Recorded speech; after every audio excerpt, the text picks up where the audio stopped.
Students, 9th video diameter గురించి discuss చేస్తున్నాం.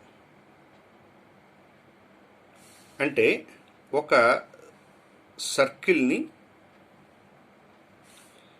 ఏ line segment అయితే 2 ఈక్వల్ పార్ట్స్గా కట్ చేస్తుందో ఆ లైన్ సెగ్మెంట్ని డయామీటర్ అని పిలుస్తారు. డయామీటర్ అంటే ఒక సర్కిల్ని ఏ లైన్ అయితే 2 ఈక్వల్ హాఫ్స్గా కట్ చేస్తుందో ఆ లైన్ని సెగ్మెంట్ని డయామీటర్ అంటారు ఒక రకంగా. ఇంకో రకంగా చెప్పాలి అంటే, ఇప్పుడు ఈ లైను గీసాను నేను, లైన్ సెగ్మెంటు. ఈ లైన్ సెగ్మెంట్ సర్కిల్ని 2 ఈక్వల్ పార్ట్స్కి కట్ చేస్తుందా? ఇది ఒక చిన్న పార్ట్ అయింది, ఇంకోటంతా పెద్ద పార్ట్ అయింది.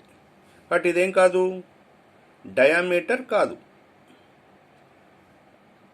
ఎలాంటిది డయామీటర్ అవుతుంది అంటే, ఏ లైన్ సెగ్మెంట్ అయితే సెంటర్ ఆఫ్ ద సర్కిల్తో పాస్ అవుతుందో,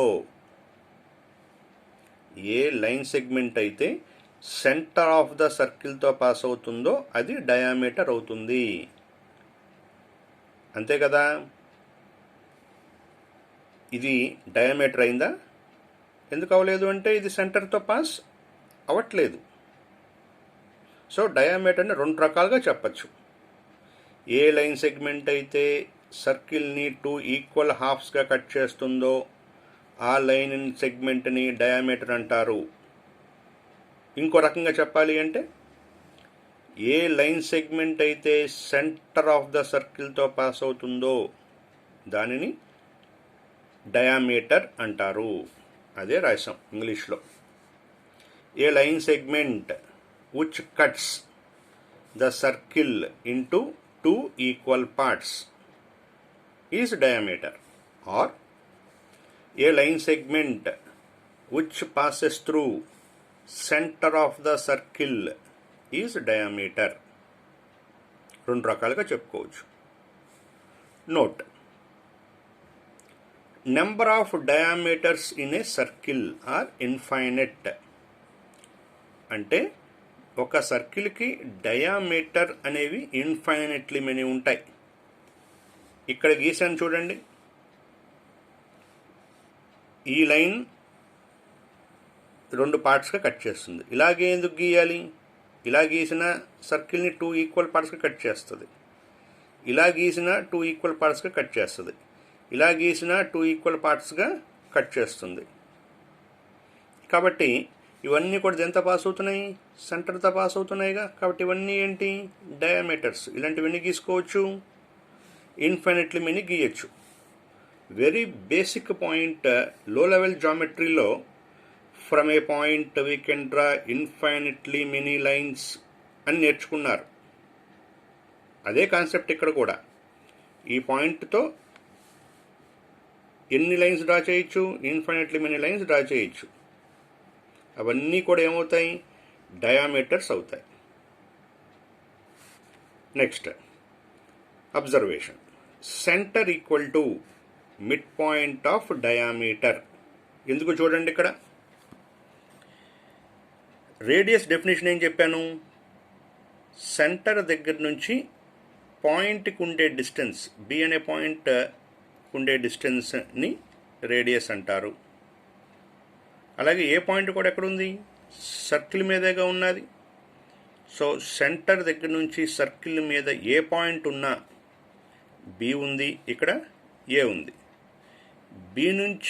సి నుంచి బికి కూడా రేడియస్సే, సి నుంచి ఏకి కూడా రేడియస్సే.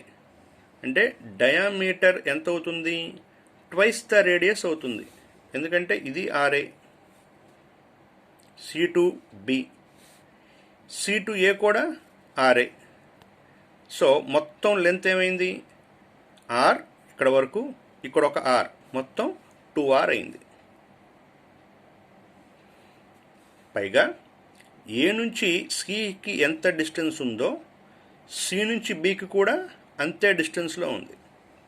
ఏ నుంచి సికి ఎంత డిస్టెన్స్ అయితే ఉందో సి నుంచి బికి కూడా అంతే డిస్టెన్స్ ఉంది.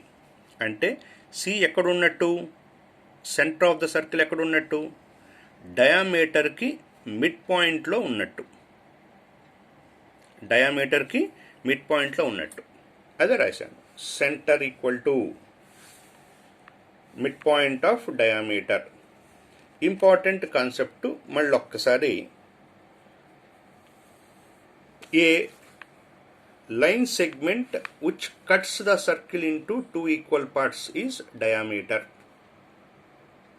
ఏ లైన్ అయితే రెండు సమాన భాగాలుగా సర్కిల్ కట్ చేస్తుందో అటువంటి లైన్ సెగ్మెంట్ని డయామీటర్ అంటారు. లేదా ఏ లైన్ సెగ్మెంట్ అయితే సెంటర్ ఆఫ్ ద సర్కిల్తో పాస్ అవుతుందో అటువంటి దాన్ని డయామీటర్ అంటారు. Number of diameters infinitely many ఉంటాయి.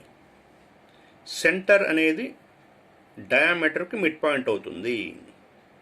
So this is the complete explanation of diameter. Problems continue చేద్దాం నెక్స్ట్ వీడియోలో.